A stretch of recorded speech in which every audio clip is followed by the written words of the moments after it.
All right, for this week's railroad crossing tour, we are here at the Champaign Street crossing here in Lincoln Park, Michigan. This is yet another crossing here on the CSAO Lincoln Secondary. This is, to be exact, the third crossing on the line.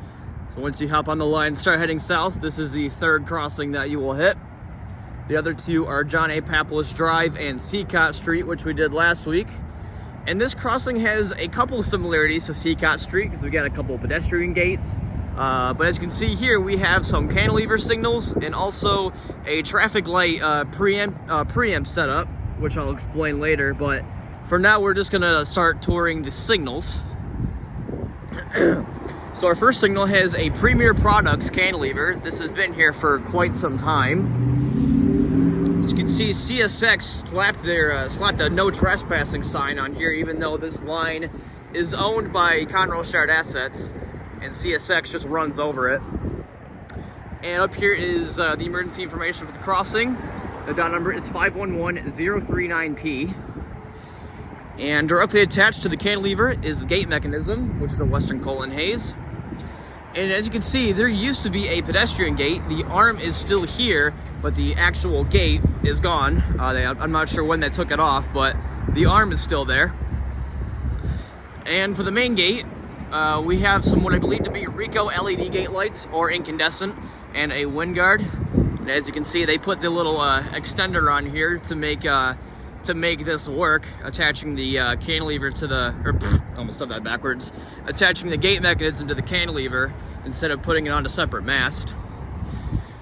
All right, and the main lights are two pairs of Dialight LED inserts, 12 by 24 inch in Safetran light heads. At one point, this crossing used to have either Western Coal and Haze or Safetran incandescent lights. Then, I want to say maybe in like 2014, 2015, they got replaced with the Dialight LEDs. And the light bracket's kind of hidden by the ladder, but I think it's a Safetran. It's right there. It's hidden by the ladder right there. And for the cantilever lights, we have three more pairs of Safetran light heads with Dialight LED inserts. And we also have another crossbuck up there. And same with the cantilever lights. Those used to be 12 by 24 inch incandescent lights for a good while. And the bell was the recent change. This is a General Signals Type 3 E-bell. It was a Western Coal and Haze mechanical bell, but it was replaced, I want to say, about like a year ago.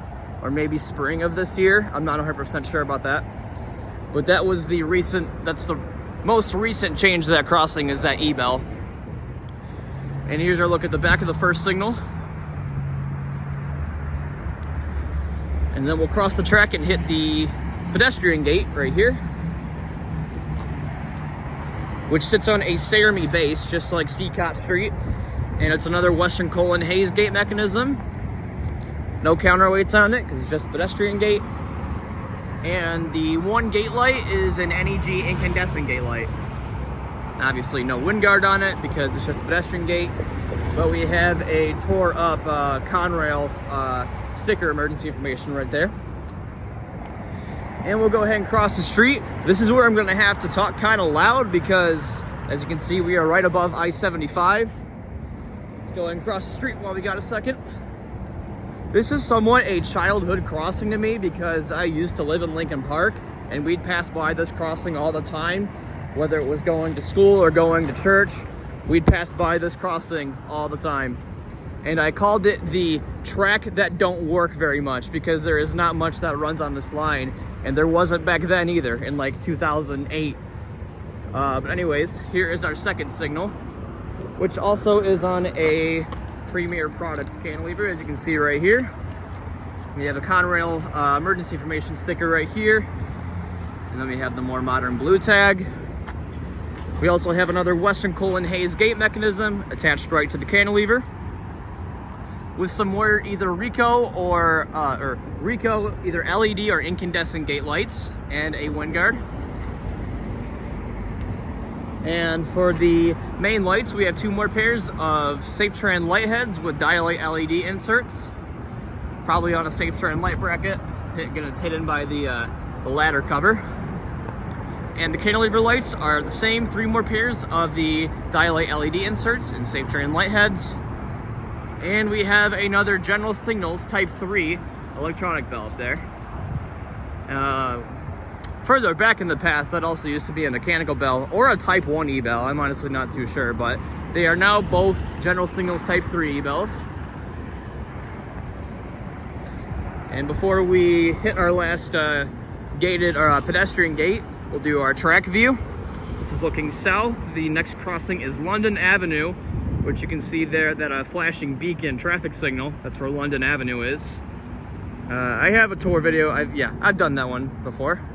And then looking north, going into the Allen Park area, or after Lincoln Park, the next crossing around the curve is John A. Papolis Drive, which I have not done, but honestly that crossing is kind of boring, so I just skipped over it.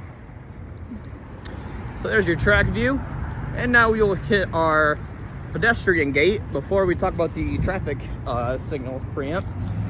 This pedestrian gate sits on a Serrmi base, just like the other one. Also has a Western Cullen Hayes gate mechanism and a NEG incandescent gate light. All right, that is all of our signals. And now we'll talk about how the traffic signals here are tied into the crossing. So right now, as you can see, for Champaign Road, we have a flashing yellow, and for the parking lot, and let me go in front of the signal here. For the parking lot going into Lincoln Park High School, it is a blinking red. And then these two signal face signals right here are flashing yellow. Now during the school day, these operate as like usual traffic signals. So, you know, the typical cycle. That's what I'm trying to say. That's during the school day. So like Monday through Friday during school.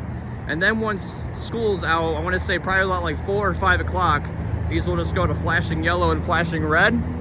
But then when there is a train, the signals for Champaign Street will go red. And I think the light for the school parking lot stays flashing red. I could be wrong about that. It could just go green, but I'm not too sure. So when a train comes, Champaign Street goes red, and then once the train clears, it does a few regular, or like 1 or 2 regular cycles, and then goes back to flashing as it is right now. So I believe that's gonna do it here for Champaign Street here in Lincoln Park, Michigan. Once again, much of a childhood crossing for me. It sits right here on the CSAO Lincoln Secondary. I've done quite a few of these crossings on the Lincoln. Probably keep doing some more as I explore more of this line. Thank you guys for watching.